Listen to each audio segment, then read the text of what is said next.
Right now, somewhere in the world, someone just got a raise. A real one. 10, maybe 15%. And within 6 months, they will feel just as broke as they did before. That is not a coincidence. That is a system working exactly as designed.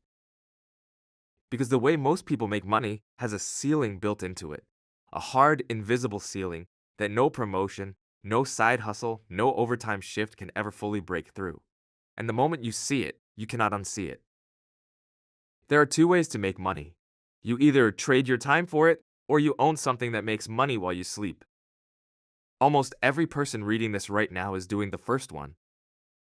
And almost every wealthy person on earth is doing the second one. That gap, that single distinction, is the entire story of financial inequality in the modern world. Here's what that means in practice. When you trade your time for money, your income has a physical limit. There are only 24 hours in a day. You cannot work more than that. You cannot clone yourself. You cannot be in two places at once. Your income is capped by your biology.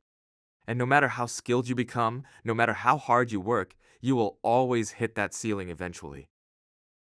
Economists call this the difference between active income and passive income. But those words have been so overused, so weaponized by late-night infomercials and Instagram gurus that they have lost almost all meaning. So forget those terms. What we are really talking about is the difference between renting your time and owning an asset. When you rent your time, you get paid once for every hour you work. Stop working, stop getting paid. It is simple, it is familiar, and it is the financial model that most human beings on Earth operate inside every single day of their working lives. When you own an asset, the asset works for you. It earns money whether you are awake or asleep, whether you are at your desk or on a beach, whether you are healthy or in a hospital. The asset does not have a bedtime. It does not get tired. It does not ask for a day off. This is not a new idea. In 1776, Adam Smith wrote about the difference between labor income and capital income in The Wealth of Nations. He observed that people who owned land, factories, and productive assets accumulated wealth in a fundamentally different way than people who only sold their labor. 250 years later, that distinction has not changed. What has changed is how accessible it is to ordinary people. But here is the part that your school never taught you. The system you were raised in was built to keep you on the time for money track. Not out of malice, out of economics. Employers need labor. Banks need borrowers. Governments need taxpayers. And the most reliable way to ensure a steady supply of all three is to produce generations of people who are trained to trade their time and spend what they earn.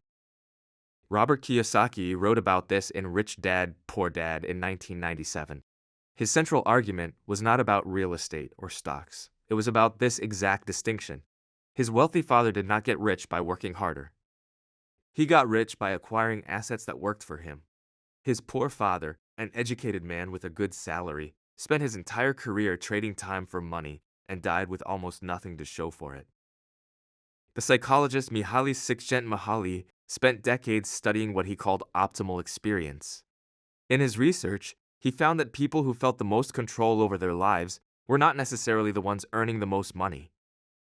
They were the ones who had the most autonomy over how they spent their time. And autonomy over time, it turns out, is almost impossible to achieve when every dollar you earn requires an hour of your life in exchange.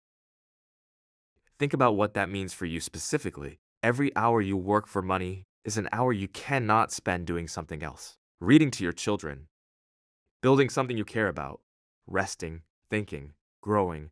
Your time is the only truly non-renewable resource you have. You can earn more money. You cannot earn more time. And yet the average person spends 40, 50, sometimes 60 hours a week converting their time into dollars, and then hands most of those dollars back to landlords, banks, and supermarkets. The time is gone, the money is gone, and the cycle repeats. Now here is the counterintuitive part. The shift away from trading time for money does not require you to stop working. It does not require you to quit your job tomorrow or move to a tropical island or become a full-time investor. What it requires is a change in what you are working toward. Most people work to spend. They earn money to cover expenses, and whatever is left, if anything is left, goes into a savings account, earning almost nothing. Wealthy people work to acquire. They earn money, cover their expenses, and then use what remains to purchase assets that generate more money. Over time, those assets grow. The income from those assets begins to cover more and more of their expenses.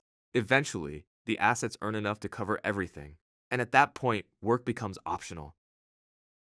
This is what Thomas Piketty described in his landmark 2013 study of global wealth inequality, Capital in the 21st Century.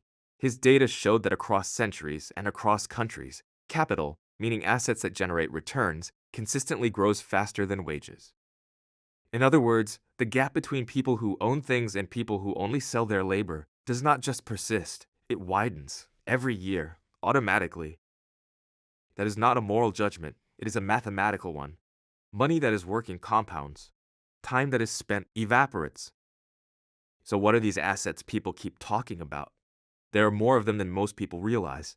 Stocks and index funds, rental properties, a business that runs without your constant presence, royalties from creative work, a website or digital product that earns while you sleep, peer-to-peer lending, a small ownership stake in someone else's business.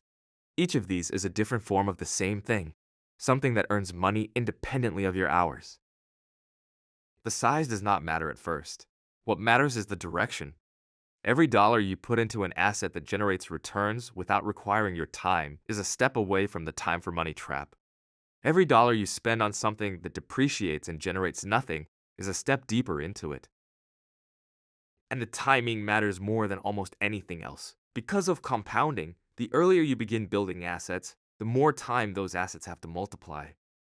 A 25-year-old who invests $500 a month into a broad market index fund, earning an average historical return, will have over $1 million by retirement. A 40-year-old doing the same thing will have roughly $200,000. The same action, separated by 15 years, produces a 5-to-1 difference in outcome. Not because of intelligence, not because of effort, because of time. This is what the wealthy understand that most people do not. It is not about working harder. It is not about being smarter. It is about starting sooner, choosing assets over expenses, and letting time do what time does when it is working for you instead of being sold by you. The moment you stop asking how to earn more per hour and start asking how to own something that earns without your hours, everything about your financial life begins to change. Not immediately, not dramatically, but structurally, permanently. Your perspective shifts. Your decisions shift. Where you put your money shifts. What you choose to spend on shifts. The ceiling that was always there, the one nobody ever pointed out to you, begins to look less like a ceiling and more like a door. Right now, somewhere in the world, someone just got a raise. And this time, instead of spending it, they bought an asset. That is the only difference that matters.